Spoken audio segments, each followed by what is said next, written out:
तो चलिए शुरू करते हैं नए वीडियो के साथ। मैथ स्टडी में आपका हार्दिक स्वागत, अभिनंदन। मैं हूं भंवरलाल प्रजापति। आज अपन टॉपिक लेते हैं एवरेज, औसत, जो कि रेलवे, एसएससी, बैंक, पीओ और अन्य एग्जाम में जो महत्वपूर्ण क्वेश्चन आ रखे हैं, इंपॉर्टेंट क्वेश्चंस, उनके बारे में अपन चर्चा करेंगे और उनको समझेंगे और कितना शॉर्ट तरीके से अपन उनको सोल्व कर सके, अपना टाइम बचा सके। ठीक है।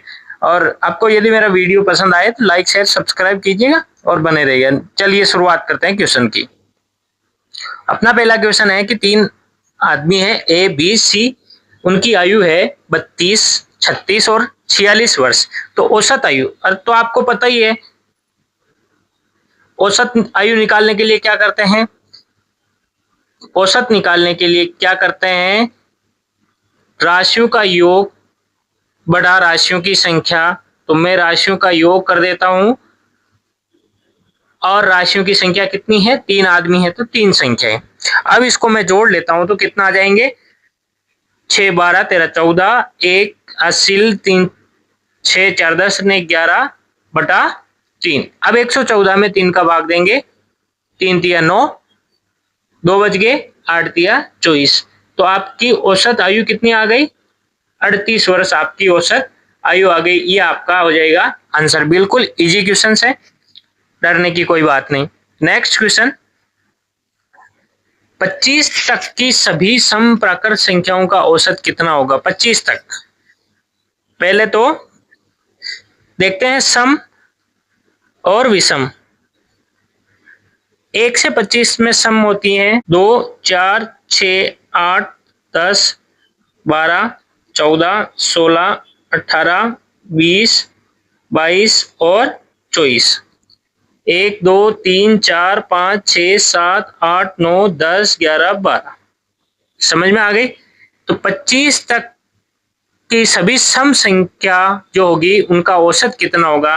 तो आपको मैंने लिखाया है कि सम संख्याओं का योग का फॉर्मूला क्या होता है? योग का फॉर्मूला इसका होता है n+1। ठीक है। तो अपन करेंगे 12 संख्या है तो 12 × 13। अब ये 13 कहां से आए? 12 में 1 जोड़ा तो 13। अब ये इनका योग हो गया। और टोटल संख्या कितनी है? टोटल सम संख्या 12 है तो 12 का मैं क्या करता हूं? भाग देता हूं। 12 से 12 में काट दिए तो इसका औसत कितना आ गया? 13। औसत कितना आ गया आपका? 13 औसत हो गया। अब यहाँ पर आपको एक शॉर्ट तरीका समझने की जरूरत है। यहाँ आपको एक चीज समझने की जरूरत है कि जितनी सम संख्याएं होगी वो उससे एक ज्यादा। यहाँ पर 12 सम संख्याएं, कितनी? 12।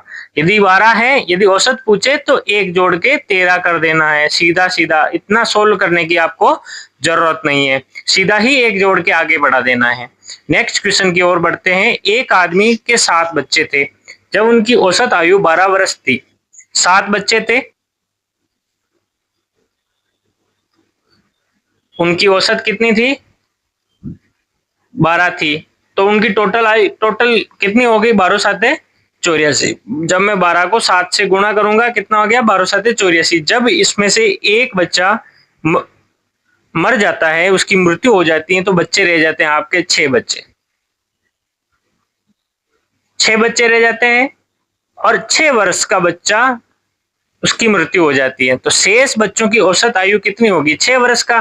तो 84 में से मैं यदि 6 माइनस करूं तो कितना? 78। तो इसका जो औसत आएगा, नया औसत आपका, वो आपका नया औसत रहेगा 78/6। एक मर गया तो 6 ही रहे, तो काटेंगे तो कितना आएगा? 6 कम 6, 6 तिया 18। तो पहले आपका औसत था 12 वर्ष, एक बच्चा एक्सपायर हो गया 6 वर्ष का। 6 मैंने माइनस किए, फिर डिवाइड कर दिया 6 से, तो 13 वर्ष। तो आपका औसत कितना आ गया? औसत आ गया आपका 13 वर्ष। ठीक है। ये आपका क्वेश्चन रहेगा। ऐसे इस टाइप से जितने भी क्वेश्चन आते हैं इसी प्रकार आपको करने होते हैं। नेक्स्ट क्वेश्चन चलते हैं अपन। प्रथम 50 प्राकृत संख्याओं की औसत। अब आपको ध्यान रखना है कि मैंने सारे फॉर्मूले लिखाए थे कि प्राकृत संख्या का योग, प्रथम प्राकृत संख्या का योग का फॉर्मूला क्या होता है? ये होता है n+1/2, यही होता है। लेकिन अपने को 50 प्राकृत संख्याएं चाहिए, तो इसका औसत क्या हो जाएगा? औसत हो जाएगा आपका योग बटा 50। 50 संख्याएं इसलिए 50 लिख दिए।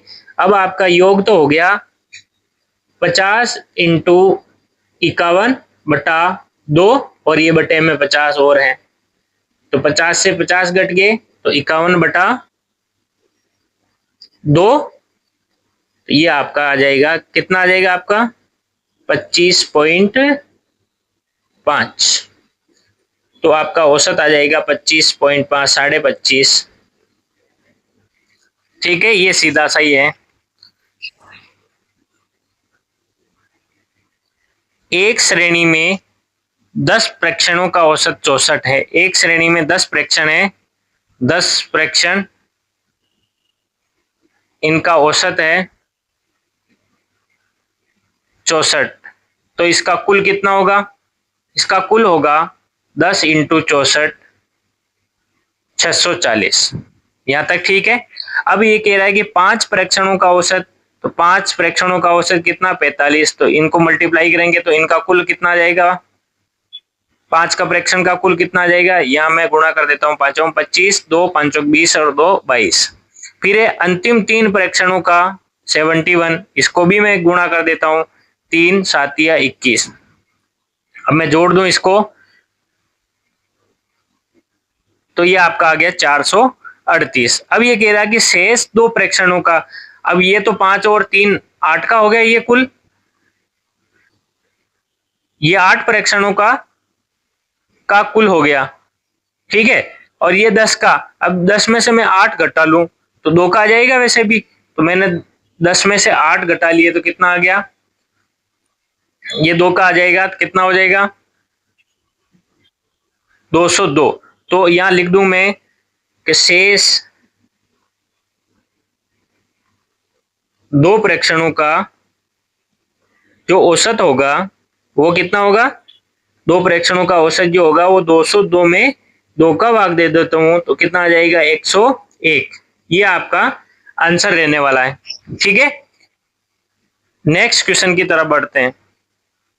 देखो, ये 60 तक की सभी विषम प्राकृत संख्याओं का औसत कितना होगा? ये करने से पहले मैं आपको एक बात बता देता हूँ, मेरा वीडियो बहुत कम चलता है, तो मैं आपसे विनती करता हूँ कि यदि मेरा वीडियो आपको अच्छा लगे तो जो बच्चा पढ़ाई कर रहा है उनको शेयर करें, सब्सक्राइब करें, क्योंकि इस दुनिया में वैसे बहुत से पढ़ाने वाले हैं मैथ्स, लेकिन फिर भी मेरा वीडियो समझ में आता है तो लाइक करें, शेयर करें, सब्सक्राइब करें, ठीक है। तो नेक्स्ट क्वेश्चन है, 60 तक की सभी विषम प्राकृत संख्याओं का औसत कितना है? 60 तक की सभी, अब 60 तक में कितनी विषम संख्याएं आएगी? अब ये अपने को पता नहीं, 30 विषम संख्याएं, 30 सम है, 30 ही विषम है, यही है। तो सम कितनी है? 30। विषम कितनी है? 30। यदि अब मैं सम का, अब मैं दोनों का औसत बता देता हूं। यदि अपने को सम का बताना है तो मैंने क्या बताया, 30 में से 30 में 1 जोड़ेंगे तो कितना आ जाएगा? 31। और विषम का आपको फॉर्मूला पता ही है, इसका फॉर्मूला होता है n स्क्वायर। 30 का स्क्वायर कितना होगा? और उसमें 30 का भाग दे दूंगा तो कितना आ जाएगा? 900/30 काट देंगे तो आपका औसत कितना आ जाएगा? तो विषम का औसत 30 का 30। अब ये मैंने इसलिए बताया कि दोनों को मैं कंपेयर कर सकूं, दोनों को मैं क्या कर सकूं? कंपेयर कर सकूं। इसमें आपको देखना है कि सम में यदि 30 संख्या है तो 1 बढ़ा के बता देना है, वो उसका औसत हो जाएगा। विषम में क्या करना है कि जो जितनी संख्याएं दे रखी हैं उतनी ही संख्या वो उसका औसत होगा। ये आपको ध्यान रखना है, ठीक है, इतना सा ही है। नेक्स्ट क्वेश्चन क्या है अपना कि एक नाव के 10 नाविकों में से 56 किलोग्राम भार वाले व्यक्ति के स्थान पर नया व्यक्ति आने पर उसका औसत भार में 800 ग्राम की वृद्धि होगी। अब 800 ग्राम वृद्धि हुई तो 800 ग्राम तो सब में वृद्धि हुई भाई 10 लोगों में सब में, तो 10 लोग इंटू 800 ग्राम, 800 ग्राम हुआ। तो ये टोटल 10 से गुणा किया तो मैंने ये आ गया आपका 8000 ग्राम। मैं इसको लिख सकता हूं 8 किलोग्राम। 1000 का भाग दे दिया तो 8 किलो आ गया। यही होता है। ये 8 किलोग्राम 800 ग्राम की वृद्धि हो जाती है। तो नए नाविक का भार कितना होगा? नए नाविक का भार कितना होगा? बढ़ रहा है ना, वृद्धि हो रही, तो प्लस करेंगे तो ये आपका हो गया 64 किलो। यदि भार में वृद्धि होती है तो औसत में भी वृद्धि होगी। भार में वृद्धि होगी तो औसत में भी वृद्धि होगी। जितनी वृद्धि होगी उतना जोड़ेंगे। जैसे 2 की वृद्धि हुई तो पहले जो भी औसत था उसमें 2 जोड़ेंगे। अब यहाँ 8 किलोग्राम की वृद्धि हुई तो पहले जितना भार था उसमें 8 किलोग्राम और जोड़ दिए तो 64 किलो का आदमी आया था उसके स्थान पर। ठीक है, नेक्स्ट क्वेश्चन। प्रथम 10 समप्राकर संख्याओं का प्रथम 10 सीधा ही है, 10 में 1 जोड़ेंगे कितना आ जाएगा? 11। ये आपका आंसर। क्वेश्चन से करना है तो 10, ये n प्लस 1 ये वाला फॉर्मूला है, तो 10 इंटू 11 110 और टोटल संख्या कितनी है? 10। 10 का भाग दे देंगे, 1 0 से 1 0 कट गया, आंसर कितना आ गया? 11। तो आपका औसत कितना आएगा? तो आपका औसत आएगा 11। ये आपका आंसर रहने वाला है। बहुत इजी है, बिल्कुल शॉर्ट तरीका है। Next question. 100 से कम सभी विषम संख्याओं का औसत कितना होगा? 100 से कम, बिल्कुल इजी है, कोई दिक्कत नहीं है। 100 में कितनी विषम संख्याएं होती है? 50। तो आपका औसत कितना हो जाएगा? क्या मैंने कुछ सोल्व किया क्या? नहीं, बिना कुछ किए मैंने आपको आंसर बता दिया। औसत इसका आएगा 50। कैसे बताया? तो क्वेश्चन करके देख लेते हैं। 50 विषम संख्या, इनका औसत हो जाएगा ये। इसमें 50 का भाग दे देता हूं तो 2500 आ गया बटा 50। 1 0 से 1 0 काट लिया, 5 से 5 25, ये 50। ये आपका औसत आ गया।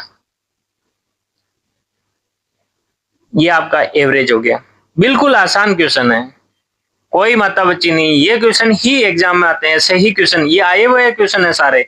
मैंने जितने भी 10 क्वेश्चन आपको बता रहा हूं ये सभी क्वेश्चन एग्जाम में आए हुए हैं, चाहे वो एसएससी के हो, चाहे रेलवे के हो, चाहे बैंक पीओ के हो, सब में ये क्वेश्चन आ रखे हैं। ठीक है, मेरे मन से कोई क्वेश्चन नहीं है। अब लास्ट 10वां क्वेश्चन आप देख लो कि क्रिकेट के एक खिलाड़ी का 10 पारियों का कुछ औसत था। अपने को नहीं पता क्या औसत था, x मान लिया। 11वीं पारी में उसने 108 रन बनाए। ठीक है, 11वीं पारी में 108 रन उसने बनाए। इसमें उसके औसत रन में 6 की वृद्धि हुई। औसत रन जो पहले था उसमें कितने की? 6 प्लस हुए। तो अब उसकी औसत रन संख्या कितनी है? तो ये बहुत इजी है। पिछला क्वेश्चन क्या किया था? 56 की जगह कोई आया था और 800 ग्राम की वृद्धि हुई थी। 800 ग्राम तो 8 केजी होगा। 8 केजी को क्या किया? इसमें प्लस किया था। इसमें ऐसा करना है कि इसमें ऐसा आप करोगे, 10 को 6 से गुणा करोगे तो आपका 10 को 6 से गुणा करेंगे, 10 6 60। तो यहाँ प्लस किया तो यहाँ माइनस कर लेंगे। तो ये जैसे यहाँ प्लस कर रहे तो ये आंसर आया था, तो यहाँ माइनस करेंगे तो इसका आंसर आ जाएगा। जैसे ही मैं माइनस करूं इसका ये आंसर आ गया 40। और तो ये आपका एवरेज कितना हो जाएगा? 48 आंसर आपका आ जाएगा। बिल्कुल आसान है। 10 को मैंने जितने औसत बढ़े हैं उनसे गुणा किया, 10 6 60। इसको साइड में लिख लो 60 को। फिर 11वीं पारी में मैंने 108 रन बनाए तो उसका पुराना औसत निकालना है। तो पुराना औसत तो माइनस कर लेंगे तो औसत आ जाएगा, नो प्रॉब्लम। अब यदि इतनी शॉर्टकट तरीके और इतने अच्छे तरीके से मैं आपको सब क्वेश्चन समझा रहा हूँ, मुझे आशा है कि आपको वीडियो पसंद आया होगा। तो मेरे वीडियो को लाइक शेयर सब्सक्राइब कीजिएगा। धन्यवाद, मिलते हैं नई वीडियो में।